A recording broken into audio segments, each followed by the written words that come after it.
Hello guys, চলে এসেছি আবার খেলার খবর চ্যানেলে বিগ আপডেট নিয়ে। তো চলো বন্ধুরা, খুব গুরুত্বপূর্ণ আপডেট নিয়ে চলে এসেছি। ফুল ভিডিওটা দেখতে থাকো, স্কিপ করবে না। স্কিপ করলে কিন্তু ভিডিওর মধ্যে অনেক কিছু মিস করবে। এবং এই খেলার খবর চ্যানেলে যারা নতুন আছে অবশ্যই খেলার খবর চ্যানেলটা সাবস্ক্রাইব করে পাশে থাকা বেল আইকন ঘন্টাটাকে ঢং করে বাজিয়ে দাও। বেশি বেশি লাইক এবং কমেন্ট করে দাও, যাতে মোটিভেট হয় তোমাদের এই খেলার খবর চ্যানেলে ফার্স্ট আপডেট দিতে পারি। তো চলো বন্ধুরা, ফার্স্ট যে আপডেটটা নিয়ে কথা বলবো, খুব গুরুত্বপূর্ণ আপডেট তোমাদের শেয়ার করতে চলেছি এই ভিডিওর মধ্যে।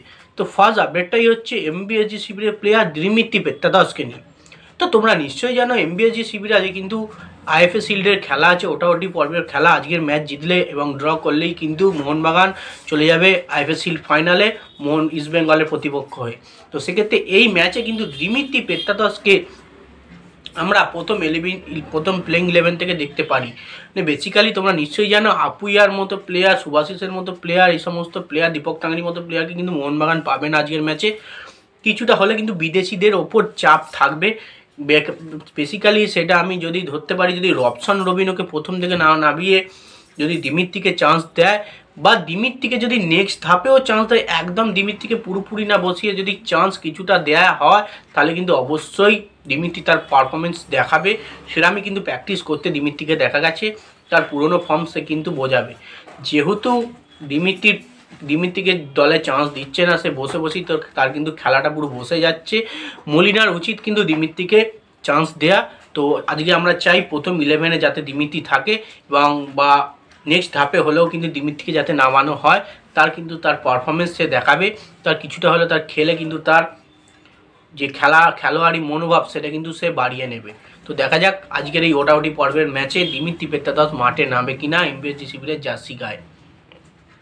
তো নেক্সট যে আপডেটটা নিয়ে কথা বলবো, খুব গুরুত্বপূর্ণ আপডেট, সেটা হচ্ছে এমবিএসজি শিবিরের কোচ জোসে মলিনাকে নিয়ে। তো এমবিএসজি শিবিরের কোচ জোসে মলিনাকে নিয়ে যে বার্তাটা দেবো, যে কথাটা বলবো, জোসে মলিনা কিন্তু নতুন প্ল্যানিং সাজাতে শুরু করেছে। মানে আজকের ম্যাচের জন্য কিন্তু সে নতুন প্ল্যানিং সাজিয়েছে। বেসিক্যালি তোমরা নিশ্চয়ই জানো কিছু প্লেয়ার বাদের জন্য কিন্তু আবার জোসে মলিনাকে নতুন করে প্লেইং 11 সাজাতে হয়েছে, এবং যাতে দলটা আরও শক্তিশালী হয়। অবশ্যই ম্যাকলারেন, অ্যালবার্টো রদ্রিগেজ, টম অ্যালডারেড এবং রবসন রবিনোকে দিয়েই দল গড়বে, এবং তার সঙ্গে ইন্ডিয়ান প্লেয়ার হিসেবে কিন্তু কিছু ইন্ডিয়ান প্লেয়ার চান্স পেতে পারে।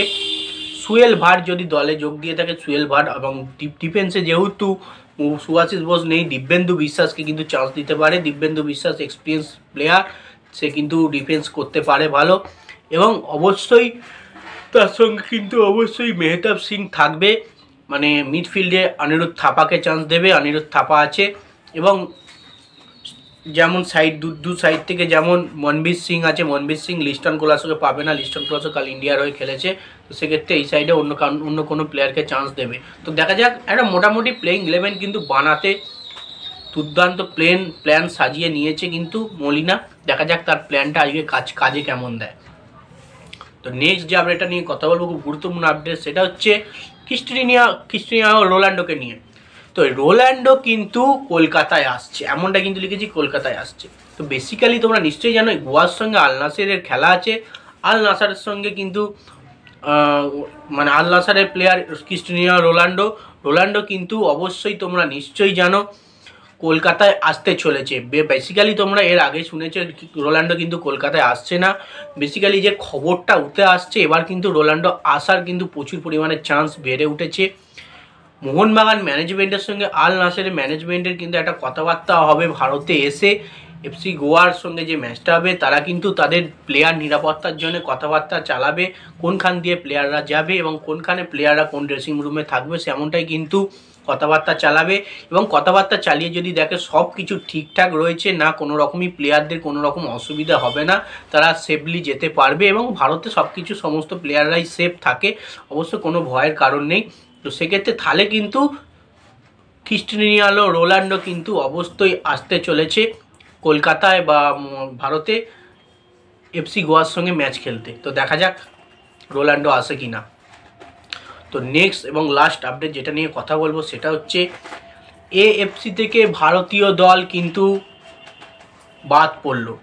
এএফসি এশিয়ান কাপের যে খেলা মানে কোয়ালিফায়ার ম্যাচ ছিল কালকে, ইন্দোনেশিয়ার বিরুদ্ধে দুর্দান্তভাবে কিন্তু ভারত স্টার্ট করেছিল, শান্তের অসাধারণ গোল, তারপরে কিছু খারাপ ডিফেন্সের কারণে কিন্তু ইন্দোনেশিয়ার কাছে সেই ঘরের মাঠে 2-1 গোলে হারতে হয় এফসি, মানে ঘরের মাঠে এফসি গোয়াতে খেলা হচ্ছিল, ঘরের মাঠে হারতে হয় ভারতীয় দলকে। তো বেসিক্যালি তোমরা নিশ্চয়ই জানো কালকে কিন্তু মোহনবাগান প্রচুর চান্স ক্রিয়েট করেছে, তার মধ্যে একটা গোল করেছে, এবং ইন্দোনেশিয়া কিন্তু 2টো গোলে শট অন টার্গেট রেখেছিল এবং 2টোতেই কিন্তু গোল তারা এনে ম্যাচটাকে নিয়ে বেরিয়ে গেছে।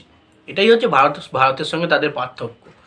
তো যাই হোক, দেখা যাক কী হয়, খালিদ জামিল নেক্সট টাইম দলটাকে কতদূর নিয়ে যেতে পারে। তো বাই, ভালো লাগলে ভিডিওটা লাইক কমেন্ট শেয়ার সাবস্ক্রাইব করে পাশে থাকো। চলো বন্ধুরা বাই, আবার নেক্সট ভিডিও দেখা হচ্ছে।